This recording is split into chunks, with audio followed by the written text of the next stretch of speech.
Hello, everyone, and welcome back to another episode of Dancing with Damage. I'm Ian, your resident philosopher. And I'm Abby, your resident author. And today, we get into some policy suggestions as per the social blueprint theory, and it will be starting with a baby license. Hey, Abby? It's very exciting. We'll explain. And just to recap last episode, essentially, instead of going through everything, we're going to trust that you have a basic grip on what damage might be by now. And if not, you're welcome to watch any of our previous videos. You'll get a little taste. But essentially, the focus of the last episode was that damage is something that can be eradicated and is not your fault and is not your parents' fault. And while it is something that we want to eradicate, there are certain levels of damage that can be helped in your lifetime by things you and your loved ones can do. But overall in society, to eradicate damage, it's something that's going to take some time. So there are steps we have to follow, in our opinion, and they will take some time. So keep in mind when we suggest things like policy, going forward, some of the policy suggestions might not be for 100 or so years because society isn't ready to accept them at this point yet. So it's kind of an exciting look at the potential future of how to help society be strengthened. Bingo. And sort of more specifically, the last couple chapters, we did look at how unmoderated technology affected the ratio of damage in a person's subconscious to becoming perhaps negligible to problematic. And the two ways that we concluded that unmoderated technology was able to do that was through poor parenting and also through eroding the bonds of love generally within a society. Again, those bonds of love being founded on the idea of proximity and codependence. And so today, with that in mind, we're going to start with addressing poor parenting first. We've moved away from the theory, what I like to think of as sort of the unified theory of human nature we have in the first act of the social blueprint, and now towards the second act, which in the book is called Necessary Changes to Education. And so education, what age does that start with, Abby, in your review? What's the earliest place education can take place? The earliest place education can take place. So I think education is a lifelong endeavor. That is, I say not even a biased opinion from a teacher. I'd say that's just sort of how education works. I mean, as you're born, you are educated in the sense of learning how humans work, how talking works, how language is structured, things that are right and wrong. I like that. As you're born, you're learning these things. You're taking in stimuli, you're processing it, you're trying to piece together the weird sounds you're hearing from the adults around you.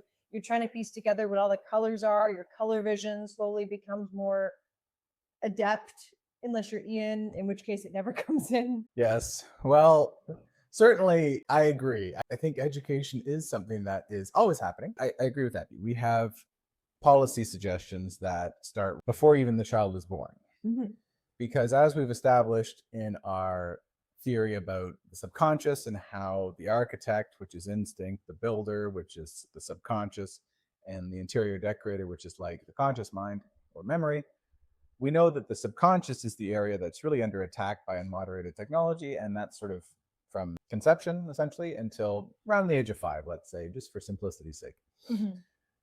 So if we want to address the subconscious before there's even a baby, Mm-hmm. we have to look at the parents. And it would be the same way if a farmer was going out to a field and, the farmhand said to them, wow, we really want to make sure we take care of the little sproutlings as they grow in the field. Sproutlings. It was a very cute word. I don't know what a little, I know a sapling is a little tree. I don't know what a little Sproutling. little like tomato plant is. But anyway, the farmhand says, we have to protect the sproutlings. And a farmer, if they were wise, would say, well, we have to prepare the soil first and make sure that's good. Then we'll plant seeds. Then it'll be the best crop we can get. So in our book, we champion the idea of a baby license.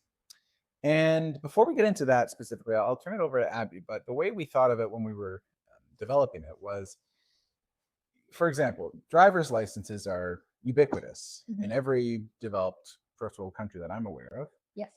And Abby, in your view, why would you say that a driver's licensing process is important and universal everywhere? So there are certain things we undertake as humans that carry a modicum of risk. And a driver's license is an example. You're operating something that weighs more than a ton. You are going at fast speeds on a highway. There's often people in your car and outside of your car. And if you get into a crash, you can end lives. It's a very intense process. And there are a lot of safety tips you should know in order to be able to do that safely. And it's sort of universally agreed that you should have a licensing process. There should be education given to you to ensure that you can do it safely. And if you are not at a stage where you have undertook to retain that education, then we agree as a society you shouldn't be allowed to drive, because there are so many tragic news stories that come up of people who hit other people with their cars, and it's devastating. So I would argue that the life of a human being from start to finish is also an intense and very important undertaking. I was hung up on when Abby talked about often there's people in the car. Well, sometimes you drive alone, but you should carpool to save the environment. Oh, I see. So including the driver. Yeah. Well, I meant people as in the plural people, not person. Sometimes if you leave the car in neutral and you park and you sort of get out of the car, there'll be no one in the car. But actually, I'm not sure if you need a driver's license for that. If you just let your car roll down the street. Either way, in my personal experience, one of the things that I have heard a lot of parents and others complain about is the fact that if you want to adopt a child, there are so many intense hoops you have to jump through that are very stringent and are often a barrier for people to be able to adopt, that people say are too intense. But on the flip side, people say it doesn't seem fair that people can keep their kids if it's inevitable that the state or the nation will take the child away, but the parent is allowed to harm that child up to that point. So the baby license is an idea to sort of help and protect those children that are in a high crisis situation, while also making our tax dollars work for us and giving parents free government paid resources so they can start out their journey as parents with their best foot forward, which is something we should all champion, because we've established the formative years of a child are the most intense for, structuring damage and understanding of the world and stability throughout the rest of their lives. So why are we not putting resources towards making families start in the best possible situation? I was at the zoo. Oh no. And I noticed that depending on the kind of animal that was in the enclosure, the type of fencing was different. So, for example, when we went to the chinchilla exhibit, That's not a thing. But I wasn't it in that sort of like little red barn. actually, I stand corrected. I think the Toronto Zoo, we are not near Toronto, nor have we gone to the zoo because it's February. But sure, might be a chinchilla exhibit. I think there was chinchillas, or maybe it was like a guinea pig.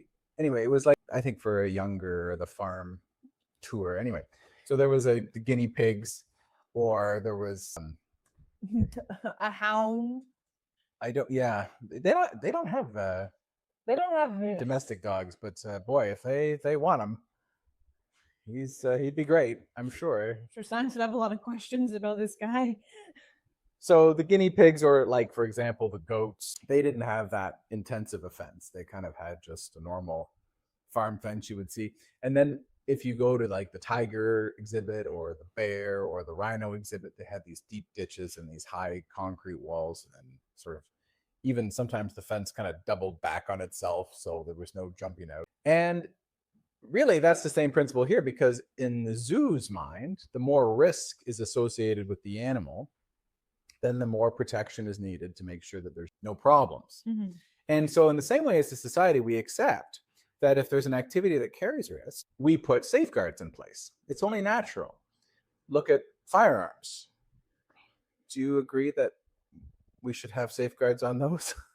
Agree. He's very upset, just in general. He doesn't like firearms. He's a very pacifist dog. He doesn't like violence. Or was it because we mentioned rhinos? He doesn't like rhinos either. No, they're scary. They have a spear on their face. Yeah, poor Greg. So firearms, for example, driving, as Abby mentioned, if you want to use heavy equipment and Very good. So that great. We'll talk about that with Archie over there. And so in the social blueprint, we have, I think, and I hope successfully argued in support of the scientific consensus that the formative years of a child's life are critical to the fundamental happiness of that person as they get older and as they live their lives. So that's very important. And also how they interact with society. And is it in a positive or negative way? And so to condemn someone, an unborn person or a person in their formative year 0 to 5, to a life of fundamental unhappiness and to a role in society that doesn't benefit society as much as it could, this is a lot of suffering. Just the same way as Abby was describing, getting in a car crash can cause a lot of suffering. Someone who shouldn't have a firearm and using it can cause a lot of suffering. Putting a tiger in the chinchilla exhibit can cause a lot of suffering. I think A, to the chinchillas, but B, when that, then that kindergarten group comes through, might be a bit, the school bus ride back might be a bit quieter, right? So, You just said that. well, what I'm saying is, Archie's listening. oh my goodness, poor Archie. He's all ears. He's very sensitive to that. And so we don't want any of those things. And so a baby license makes a lot of sense, but a lot of countries obviously are hesitant to implement it. We think it's a very constructive idea because of the understanding of damage. So Abby, you mentioned a bit about what that could entail. So in this act of the social blueprint, we talk about policy. How would this policy, in your view, actually be implemented? What kind of criteria, for example, might be required? So, as an example, generally, if a parent wanted to have a child, a human child, not necessarily a dog child or a cat child or a parakeet child, I don't know. There's different ways people define children, but a human child, they would have to take classes like you would when you go to get a driver's license. And there's a lot of classes that parents take anyway, but often they are expensive. The parent has to find them. There can be limited availability, and there's limited resources. One thing that I was unaware of, because I do not have a child and I don't know if you have to look up certain parenting courses or if you have to have a doctor who's willing to tell you this information. But something I found out from a friend from asking, what did you learn as a new parent? They said honey will kill babies. You can't give honey to a child under the age of 1 because it can cause botulism, which was shocking to me because I've read articles in National Geographic about scientists finding 1,000-year-old honey and it was perfectly safe to eat. So I'm sure these are all nuanced things, but it's up to a parent to independently go out and find resources and look up all of these things. They have to independently Google, I guess, every single food on the planet and ask if it's safe for their child. That's what I do with our dogs. I Google every food that we come in contact with. Can dogs eat X? To see if I have to be concerned that if a crumb falls on the ground, they're going to be very sick, because I'm a little concerned about their well-being. But it's so hard to get good information. Like, when can you expose children to allergens? When's the best time for that? Child CPR, emergency procedures. Those are all things parents should know. So, like in a driver's license course where they talk about safety tips and how to drive in adverse weather and how to take care of, basic things with your car, make sure you have to change the oil. With a parenting class, it should be free, universal for all parents, and give you resources like how to best deal with an emergency situation, what is the best nutritional standard, what postnatal supplements should a parent be taking, what exercises are safe for a woman to undergo in different stages of pregnancy, stuff like that. I liked the 1,000-year-old honey is safe to eat because I reckon the scientists, I guess they're an archaeologist and a scientist, found the honey, but that was in the morning. And then lunch, they're like, forgot to pack my lunch. Let's see if this is safe to eat. And by dinner time, they had a thesis about the honey. So I didn't know that about honey. Yeah, it's the perfect natural preserved food, but not for babies. And again, I would never have assumed that.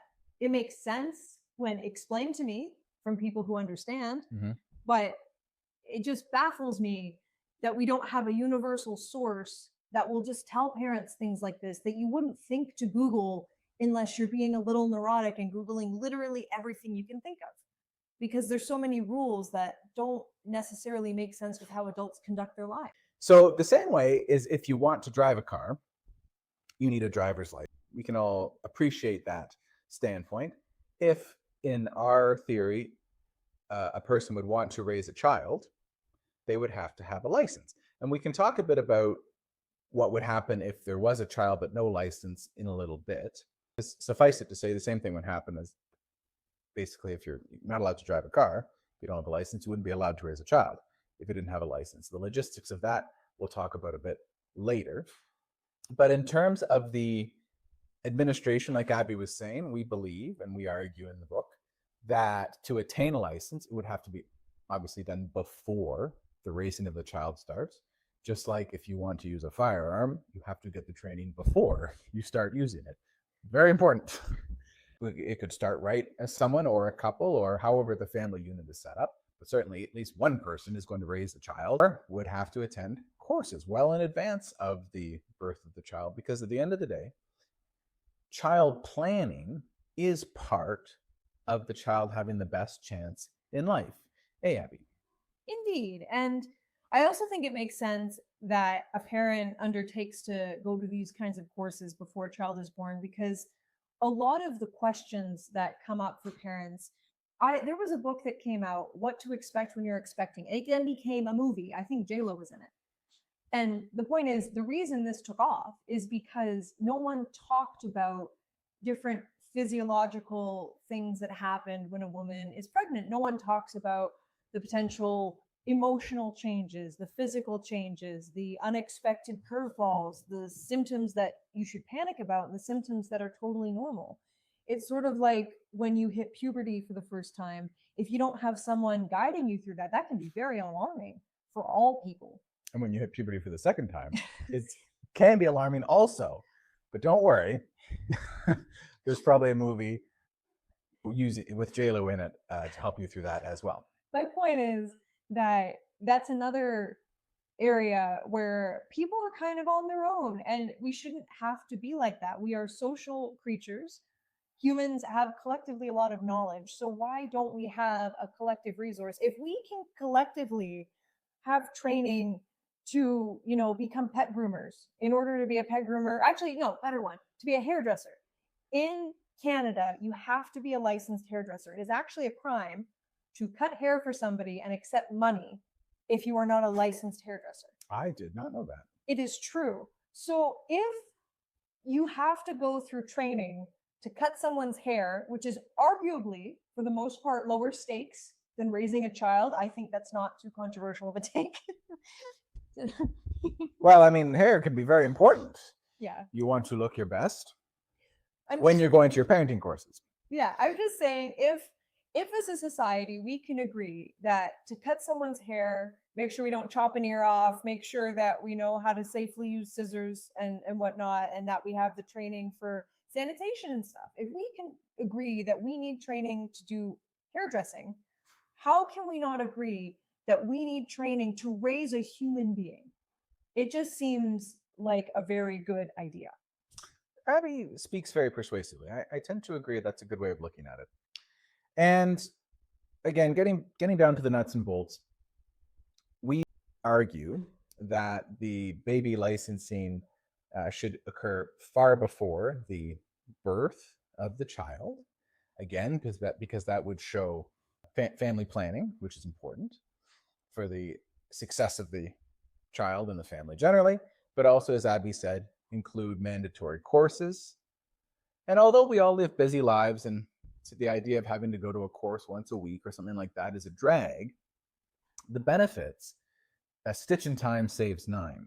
So even if it's someone who thinks they know everything about parenting or maybe has had kids before and gets the idea, it's always good to refresh yourself on, for example, child first aid. Sitting watching this or wherever you are, do you know the best way to give CPR to an infant between the ages of 6 and 9 weeks? You might versus like 6 months. You might not know. Yeah. So, and like Abby said, what are the best types of nutrients that a child after the age of 3 should be getting? What are some tips to make sure that your kid is eating the right foods? Things like that. So those would be very important in the courses. And then helpful things also like financial planning for the child, depending on the region you're in. Often tax benefits for different savings for a child, and that should be included. How to budget, what's going to cost what, and how can you save money as a parent by buying this product over that product, things like that. That's a really good point, actually, because taxes are something that's stressful. And I will argue, and I think most people can agree with me, if you're planning to have a child, there's going to be planning anyway. I don't think anyone would want to raise a human being and not want to know, how do I make sure this child has the best possible start? You're going to end up reading books, you're going to end up Googling, you're going to end up asking these questions. And while we have busy lives, it's so much more convenient to spend an hour or two once a week with all of the information streamlined and collected for you, regulated to make sure it's not just somebody on the internet spouting their idea. These are verified sources. So instead of having to independently read maybe 10 different books, which you're still allowed to do, or having to Google all these things, or to call your accountant and talk to them for 6 hours, this is information that's just given to you, which I think actually saves you a lot of time as somebody who is undergoing a dramatic change in your life going forward, because the addition of a human being, whether you have children or not, is always a very transformative time in your life. And so courses, of course, would be mandatory. Now, it's easy to say, or it might be a reflex to say, well, Ian and Abby, you're describing a system where you're arguing for who should be having kids and who shouldn't be having kids. Like, where do you draw the line? And we agree. It would be basically impossible and difficult to draw a bright line in the sand to say these people should raise children, these people should not. But we're not going for, and in the book, we're not arguing for that sort of difficult to define middle ground. We argue for a line that's drawn 100 meters towards erring on the side of caution. So, and when you read the social blueprint, you'll see that most people who currently have kids now in developed first world countries would still be attaining a license. The bar would be very low. You could almost argue it's the same for a driver's license. I mean, we've all been on the roads. Okay. Yikes. Yikes. Hot take. Maybe those driver's licenses should be a bit harder to get, but we're not here for that. We're here for the baby license today. And so all that we argue is the most important thing is being able to show up to the classes in a sober condition at a regular basis and on time. That seems like a small thing, but time management, punctuality, and continuity are critical skills in parenting, and some people are lacking those skills for whatever reason, and those people unfortunately would not be giving their child the best benefit if they're not even able to show up to a course on a regular basis and in a sober condition. So that would be one of the criteria the licensors would be looking for. And again, it would be quite easy for most people to make these appointments. And we're not saying if you're late or you have an emergency that would discount you. It's more like you've missed 5 classes in a row completely and not tried to contact the instructor. You've not tried to explain what's going on. You have no outlying condition that is preventing you from showing up. You're just not going, plain and simple. You're not trying. If you just don't go to driver's ed, you're not going to pass driver's ed. Yeah, if you show up drunk to your driving test, yeah, you're probably not going to do so well. You're probably not even going to get in the car, we hope. So some of the criteria that we argue would be important for getting a baby's license. A baby's license? They're going to drive the car now. No, a baby license would be the ability to show up to these courses consistently. Maybe there's times where someone's late because they have an appointment or something, an emergency happens, but generally consistently and in a sober condition. I think that would be quite important.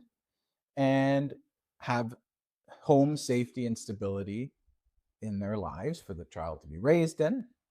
And as we say, be able to successfully complete a fairly low but comprehensive bar of nutritional and sort of first aid, financial understanding that's involved with parenthood. Yeah, and as Ian says, I think there's a big difference between, you know what, I have maybe a big event plan. Maybe you take the courses on Friday nights, and maybe they're offered Monday through Friday because it's a government agency, and a lot of people have kids. So maybe you normally take them on Friday and then you call your instructor and you say, look, I have like an event on Friday that I want to go to. It's not an emergency. I just want to go to this dinner with my family. It's someone's birthday. Great. You can show up to the Monday, Wednesday, or Thursday course that week. We have availability. It's that. It's sort of planning like it's part of your life. You plan with your life. If you have to do something, if you need to take time off of work, you need to go to the dentist. You call your boss or you send an email to HR and you say, hey, I need to leave at 2 o'clock this day because I have to go get my teeth cleaned. It's not the end of the world. The consistency and stability is more, did you miss 5 of 10 classes? Did you decide to show up late 17 times, miss half the class, and then not attempt to talk to the instructor about why you were late? Do you have no reasons? Isn't the goal of the baby license is not to prevent people from having children.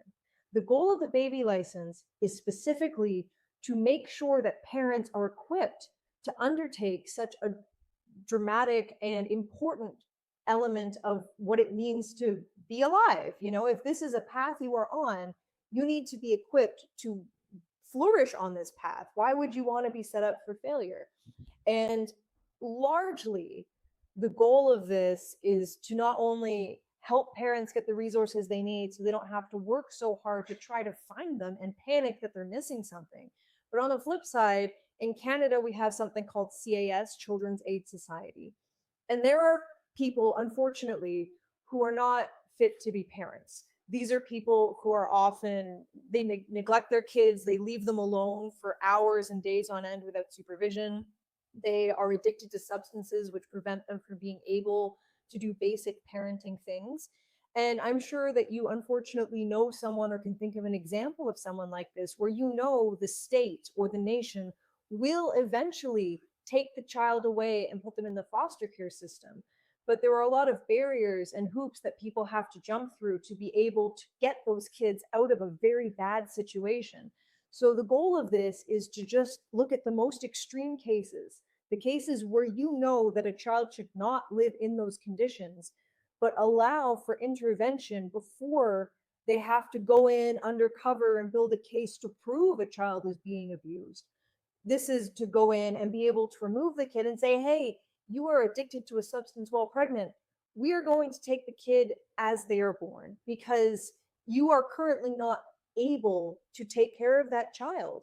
And if you are able to show up in a sober state consistently in the future, you're absolutely welcome to regain parenting privileges. But as of right now, as the child is born, we're not going to give you the chance to neglect and harm them further in the few years of their life before we can build a case against you. That's essentially the safeguard that's being put in place right now.